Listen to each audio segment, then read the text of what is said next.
উত্তরাখণ্ডের বাবা তুঙ্গনাথ মন্দিরের উপরেই রয়েছে চন্দ্রশিলা, জনপ্রিয় এক নাম।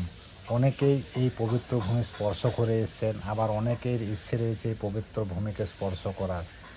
এই যে ছোট্ট সাদা মন্দিরটি দেখতে পাচ্ছেন, এটি হলো মা গঙ্গা দেবীর মন্দির। পুরাণ মতে বিশ্বাস রয়েছে ভগবান চন্দ্রদেব নিচের কিছু পাপ মুক্তির জন্য এখানেই তপস্যা শুরু করেছিলেন এবং মা গঙ্গা দেবী সেই তপস্যায় মুগ্ধ হয়ে এখানেই দর্শন দিয়েছিলেন। তখন থেকে এই চন্দ্রশিলার উপরে মা গঙ্গা দেবীর পূজা অর্চনা হয় এবং মন্দির রয়েছে। এই যে ভূমিরূপটি দেখতে পাচ্ছেন, এটি হলো চন্দ্রশিলা। সমুদ্রপৃষ্ঠ থেকে 13,000 ফুট উচ্চতায় রয়েছে এই অংশটি। এখান থেকে 360 ডিগ্রি হিমালয়ান যে প্যানোরামিক ভিউ সেটা দেখা যায়।